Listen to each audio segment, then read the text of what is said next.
శ్రీమాత్రే నమః. కశ్యపు ఋషి లేడితో శృంగారం చేస్తే రాముడు పుట్టాడు. రామాయణంలోని ఈ రహస్యాన్ని వింటే ఎవరైనా కంగు తింటారు. రాముడి జననం అసలు ఎలా జరిగింది? లేడి కడుపున పుట్టిన శృంగుడు రాముడికి ఏమవుతాడు? శృంగుని నుదుటిన కొమ్ము ఎందుకొచ్చింది? దశరథునికి కూతురు కూడా ఉందా? ఇలాంటి విషయాలన్నిటిని గురించి ఈరోజు ఈ వీడియోలో చూసి వివరంగా తెలుసుకుందాం. అలాగే మరెన్నో హిందూయిజం గురించి, ఆధ్యాత్మిక విషయాలను గురించి ఇంట్రెస్టింగ్ వీడియోల కోసం మన ఛానల్ని సబ్స్క్రైబ్ చేసుకోండి. రాముడి గురించి తెలిపే రామాయణం గురించి తెలియని వారు ఉండరు. అయితే రామాయణం మనకు రాముడి పుట్టుక నుండి తెలుసు. అంతకు ముందు జరిగిన విషయాల గురించి చాలా తక్కువే తెలుసు అనాలి. ఇక విషయానికి వస్తే రాముడు దశరథునికి 40 వయసులో పుట్టాడు. అతనికి అంతకు ముందు ఒక కూతురు ఉంది. ఆమె పేరు శాంత. కానీ శాంతను అంగరాజ్యాధిపతి రోమపాదకు దత్తత ఇచ్చాడు. రోమపాద, దశరథుడు ఇద్దరూ చిరకాల మిత్రులు. ఒకనాడు రోమపాద దశరథుని రాజ్యానికి వచ్చి అతని అంతఃపురంలో విశ్రాంతి తీసుకుంటూ ఉంటాడు. అంతలో అక్కడికి ఆడుకోవడానికి దశరథుని కూతురు శాంత వచ్చింది. శాంతను చూసి తనకు ఇలాంటి కూతురు కావాలని తన కోరికను మిత్రుడైన దశరథునికి తెలిపాడు. దశరథుడు తన మిత్రుని కోరికను పెద్ద మనసుతో అంగీకరించి వెంటనే రోమపాదకు శాంతను దత్తతిచ్చి అంగరాజ్యానికి పంపాడు. అలా శాంత అంగరాజ్యానికి చేరింది.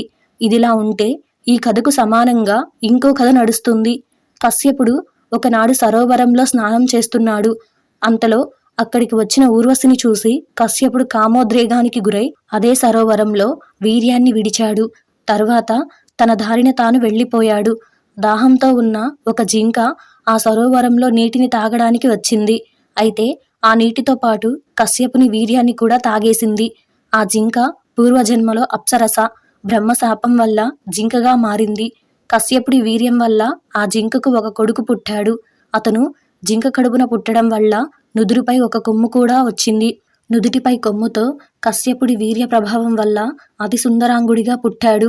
అప్పటి నుండి విభాండక ఋషి ఆశ్రమంలో విద్యాబుద్ధులు నేర్చుకుంటూ ఉన్నాడు. కానీ అతనికి స్త్రీ అంటే తెలియకుండా పెంచాడు విభాండకుడు. ఆశ్రమంలో ఋషి శృంగుడు, రోమపాత అంతఃపురంలో శాంత వారి జీవితాల్లో బిజీగా ఉన్నారు. కొంతకాలం గడిచాక అంగరాజ్యంలో వర్షాలన్నవే లేకుండా పోయాయి. ఏం చేయాలో అర్థం కాక రోమపాత తలను పట్టి కూర్చున్నాడు. అతని రాజ్యంలో పండితులు స్త్రీ అంటే తెలియని కఠోర బ్రహ్మచారితో యాగం చేయిస్తే వర్షాలు పడతాయని సలహా ఇచ్చారు. ఆ సలహాపై వెతకగా ఋషి శృంగుడు ఆడవాసన తెలియని బ్రహ్మచారి అని తెలిసి రోమపాద ఒక వేసిని ఋషి శృంగుడు ఉండే ఆశ్రమానికి పంపాడు.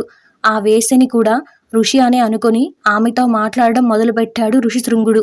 అయితే విభాండకు వచ్చే సమయం అవ్వడంతో ఆ వేశ్య శృంగుడిని తీసుకుని అంగరాజ్యానికి వచ్చింది. అతని రాకతో అంగరాజ్యంలో వర్షాలు మొదలయ్యాయి. రోమపాదుడు ఋషి శృంగుడి దగ్గరకు వెళ్ళి మీరు నా రాజ్యంలోనే ఉండాలని కోరాడు. మీరు చేసిన ఈ సహాయానికి ప్రతీకగా తన దత్తత కూతురైన శాంతను ఋషి శృంగునికి ఇచ్చి వివాహం చేశాడు. కొంతకాలం తర్వాత దశరథుడు కొడుకులు కావాలని కోరగా వశిష్ఠుడు ఋషి శృంగుడి ఆధ్వర్యంలో పుత్రకామేష్టి యాగం జరిపించమని కోరాడు. సరే అని దశరథుడు పుత్రకామేష్టిని ఋషి శృంగుడి ఆధ్వర్యంలో నిర్వహించాడు. ఆ పుత్రకామేష్టి యాగ ఫలితంగా రాముడు, లక్ష్మణుడు, భరతుడు, శత్రుఘ్నుడు జన్మించారు. ఇది రామాయణంలోని రాముడు పుట్టక ముందు జరిగిన అసలు కథ.